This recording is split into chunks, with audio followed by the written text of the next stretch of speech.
एगो पत्नी अपना पति से बिरहिन के भाव में कहतरी आ का कहतरी। हुनवे से बतिया के तू बोला ना का पैबा,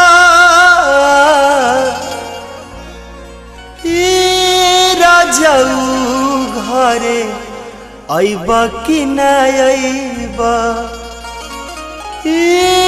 राजाऊ घरे अइबा कि न अइबा।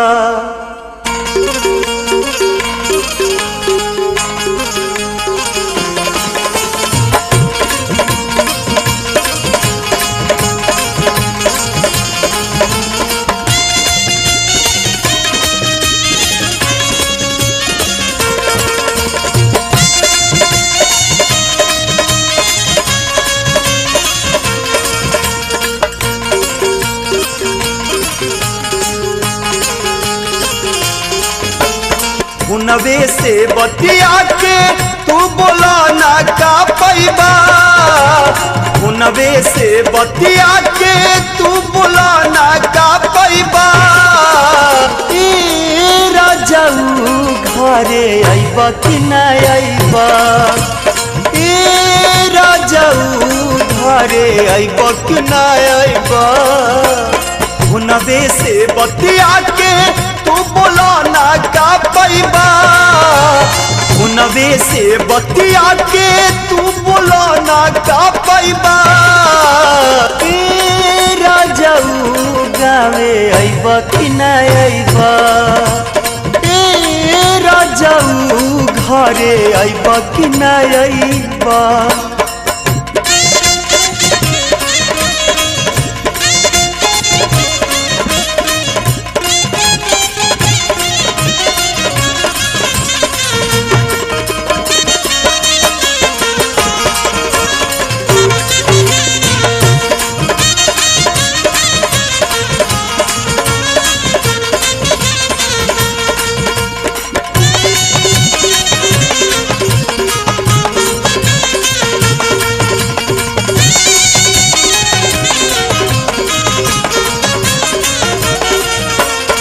विरह में व्याकुल होके कहतरी आ का कहतरी आ कैसे कहतरी हो।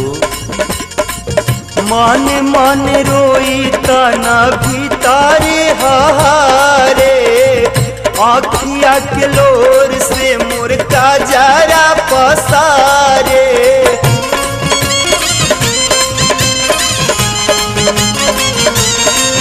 हाँ मन मन रोई तना भीतारे हारे, आँखिया के लोर से मोर का जरा पसारे।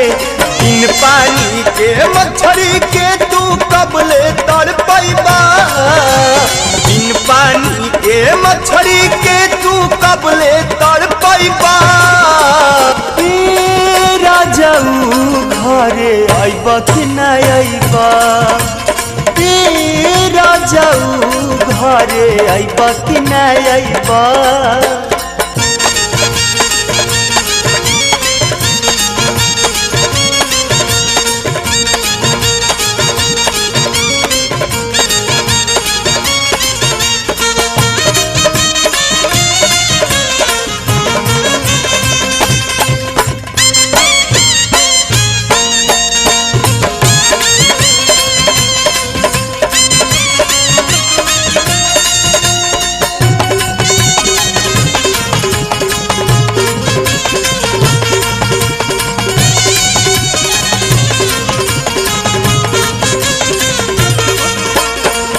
डर लागे कहीं तू तो देबा नानू धोखा, श्रीमत अखिलेश मिथुन खोजा तारे मौका,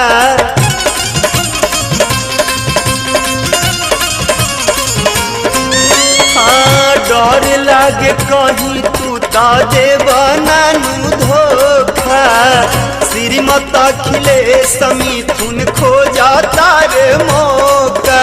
नियराया के जियरा मोर तू कबले जुड़वैबा, नियराया के जियारा मोर तू कबले जुड़बा ए राजाऊ घरे अइब कि ना अइब ए राजाऊ घरे अइब कि ना अइब हुनवे से बतिया के तू बोला ना का पैबा हुनवे से बतिया के तू बोला ना का पैबा ए राजाऊ घरे अइब कि ना अइब ए राजाऊ घरे अइब कि ना अइब ए राजाऊ घरे अइब कि ना अइब अरे राजाऊ गावे अइब कि ना अइब ए राजाऊ घरे अइब कि ना अइब।